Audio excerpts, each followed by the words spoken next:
Hello students, how are you? Now I'm going to continue my next topics of the civics chapter, constitutional design. So in this chapter we have discussed about some basic introduction of the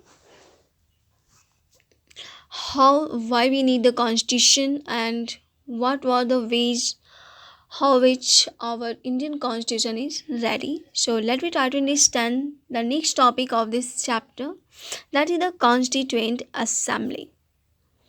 constituent assembly हमारी एक ऐसी assembly है जिसने constitutions को ready करने में बहुत ही important role निभाती है.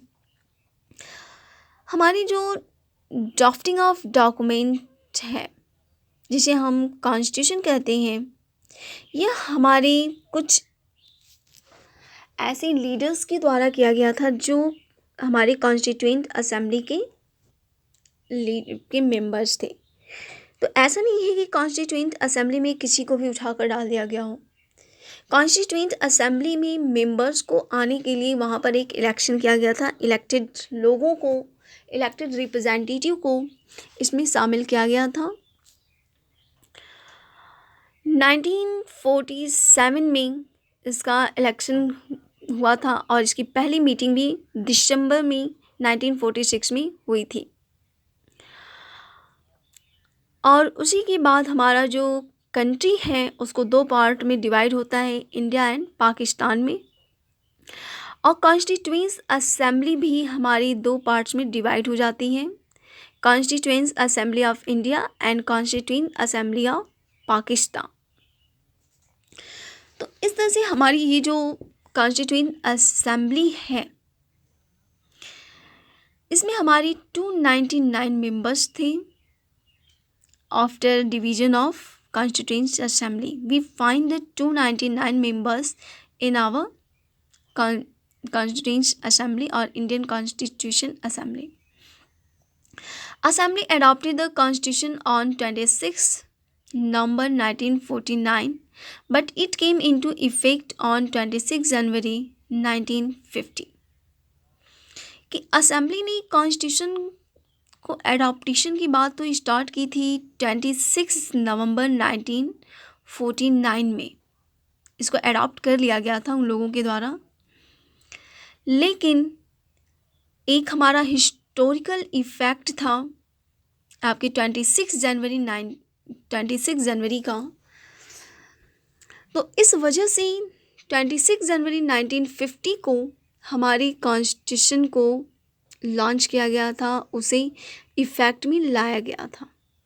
To mark this day we celebrate January 26 as Republic Day everywhere. तो everybody knows how we celebrate and what is the importance of the 26 January in our countries. तो यहाँ पर हम देख सकते हैं कि हमारी जो कॉन्स्टिट्यूशन असेंबली को रेडी करने के बाद इसमें मेंबर्स को सेलेक्ट किया जाता है और इसमें बाद में ये चल कर के दो पार्ट्स में डिवाइड होती है, इंडिया एंड पाकिस्तान के रूप में. और डिवीज़न के बाद ये अपने कार्यों पे लग जाती है कॉन्स्टिट्यूशन को रेडी करने के लिए. और उसके बाद से ये हमारी 26 नवंबर 1949 को कॉन्स्टिट्यूशन रेडी हो जाता है. इसे लोग एडॉप्ट कर लेते हैं, लेकिन इसका जो इफ़ेक्ट है वह 26 जनवरी 1950 से देखने को मिलता है.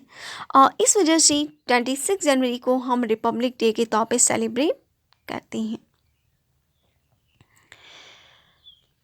So let we discuss the next topics of this here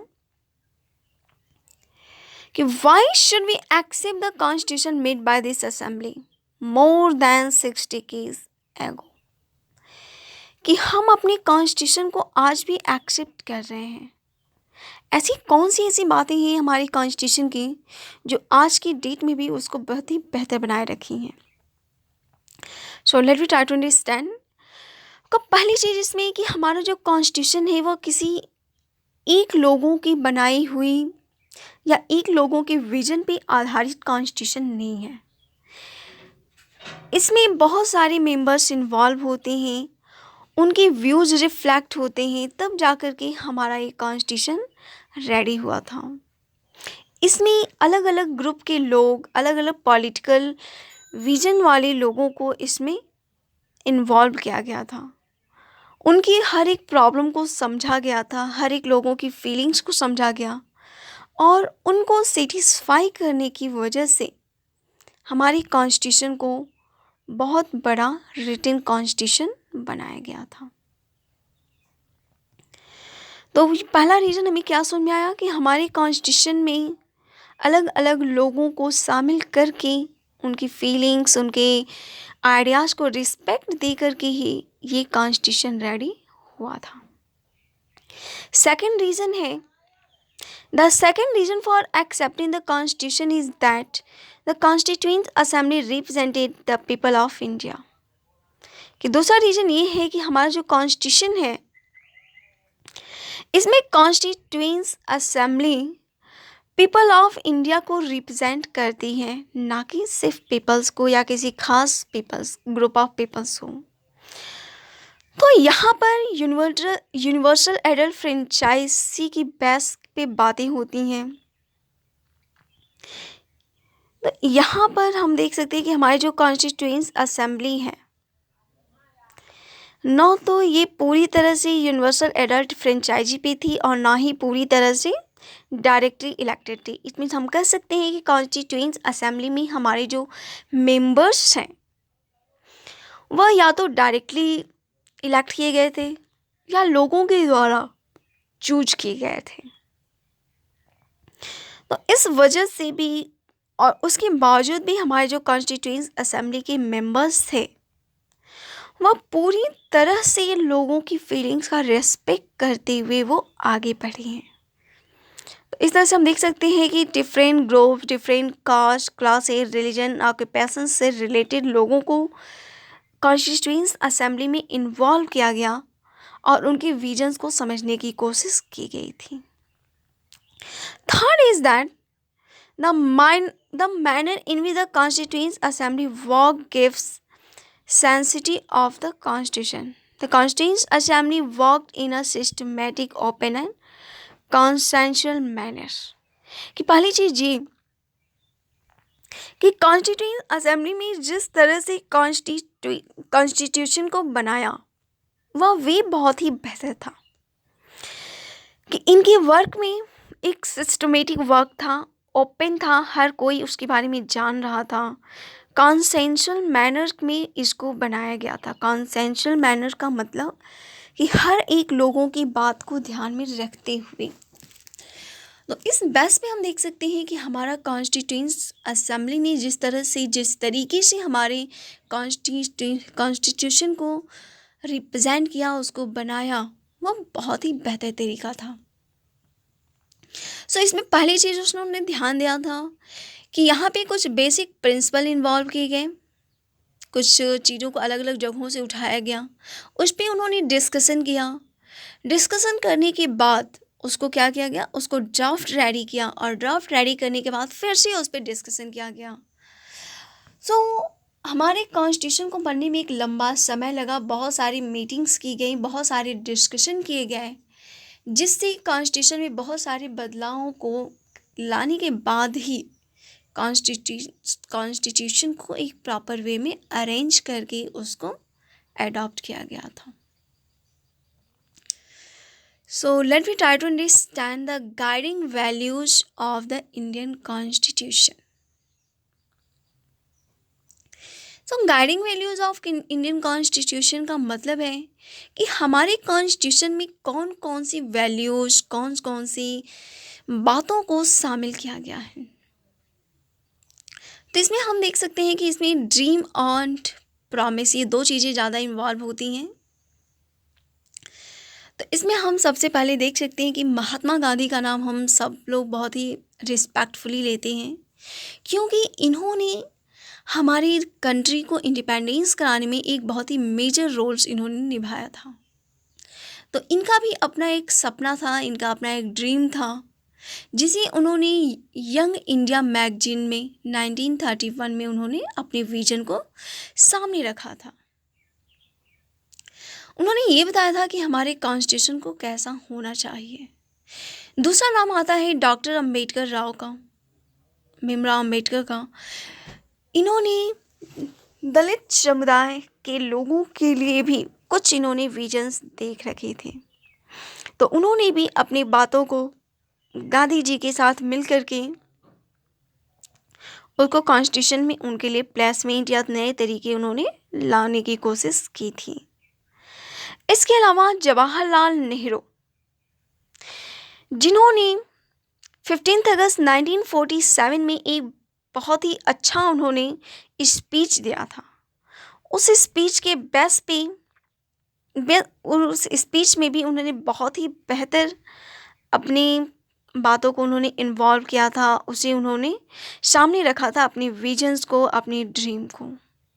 तो इस तरह से हम देख सकते हैं कि अलग अलग लोगों का ड्रीम था, अलग अलग लोगों के कुछ प्रॉमिसेस थे जिन्होंने अपने आप से किया था कि इंडिपेंडेंस के बाद भारत को कैसा बनाना है।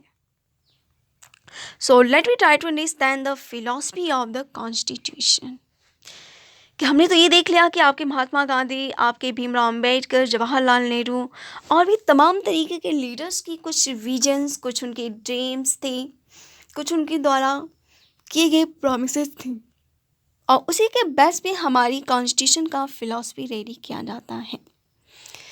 तो हमारी कॉन्स्टिट्यूशन की फिलॉसफी पूरा का पूरा हमें प्रियम्बल में मिलता है। प्रेम्बल ऑफ कॉन्स्टिट्यूशन, प्रेम्बल का मतलब होता है इंट्रोडक्शन ऑफ कॉन्स्टिट्यूशन, कि हमारे संविधान का, हमारी कॉन्स्टिट्यूशन का जो इंट्रोडक्शन है वही हमारा प्रेम्बल है। सो ये आपका इस पेज पे आप देख सकते हैं कि बीच में आपका एक रेक्टेंगल में आपको एक कुछ वर्ड्स दिखाई दे रहे हैं, यह हमारे इंडियन कॉन्स्टिट्यूशन का प्रेम्बल है। सो हम इसको समझने की कोशिश करते हैं और इसको वर्ड बाय वर्ड हम समझने की कोशिश करेंगे कि इसका मतलब क्या है। तो इसमें हम देख सकते हैं कि कुछ हाईलाइटेड वर्ड भी हैं, जैसे we the people of India, sovereign, socialist, secular, democratic republic, justice, liberty, equality, fraternity. ये सारे वर्ड्स हम देख सकते हैं कि हमारे इन बहुत ही इम्पॉर्टेंट हैं, हाईलाइटेड वर्ड है। और इन वर्ड्स को भी हम देख सकते हैं कि इनके चारों तरफ छोटे छोटे पार्ट्स में इनको एक्सप्लेन भी किया गया है। So let we try to understand the meaning of these words and the meaning of preamble of our constitution. So हम पहले प्रेम्बल के कंटेंट को देखते हैं। We the people of India having solemnly resolved to constitute India into a sovereign, socialist, secular, democratic republic, and to secure to all its citizens justice, social, economic, and political, liberty of thoughts, expression, belief, faith, and worship, equality of status and of opportunity, and to promote among them all fraternity, assuring the dignity of individual and the unity and integrity of the nation. So it is the preamble or the introduction of our constitution. In our Constituent Assembly, this 26th day of November 1949, do hereby adopt, enact, and give to ourselves this Constitution. So इसमें हम सबसे पहले देखते हैं कि हमारे constitution में दो तीन चीज़ें बहुत ही इम्पॉर्टेंट हैं। पहली चीज़ कि हमारा कॉन्स्टिट्यूशन एडॉप्ट कब किया गया, उसकी डेट आपको मिल रही है सबसे लास्ट में। हमारा कॉन्स्टिट्यूशन किन को समर्पित किया गया है उसके बारे में बात की गई है। इसके कुछ सोशल वैल्यूज़ कौन कौन से हैं, इसके पिलर्स कौन कौन से हैं, उनके बारे में बात की गई है। सो अब हम आते हैं इनकी हर एक टॉपिक को डिटेल में समझते हैं।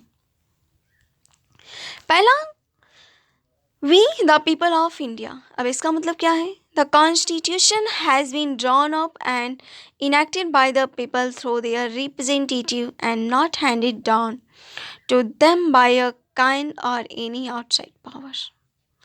कि कॉन्स्टिट्यूशन अपने आप को यहाँ पर ये डिक्लेयर कर रहा है कि ये जो कॉन्स्टिट्यूशन बना हुआ है यह हमारे लोगों के द्वारा बनाया गया है और लोगों के लिए ही बना हुआ है। इसमें किसी आउटसाइड पावर का कोई भी योगदान नहीं है। दूसरी चीज़ है सॉरेन। सॉरेन का मतलब क्या होता है, अब हम इसको समझते हैं। सॉरेन का मतलब होता है कि ऐसी कंट्री जिसका अपने आप में सुप्रीमेसी हो, जिसके पास अपनी इंटरनल और एक्सटर्नल डिसीजन लेने का पूरा पावर उसके पास अवेलेबल हो, उसके पास अधिकार हो, वह किसी अदर एक्सटर्नल पावर के थ्रू डिटेक्ट नहीं किया जा रहा हो, उसके द्वारा गवर्न न किया जा रहा हो। That system is known that the सॉरेन।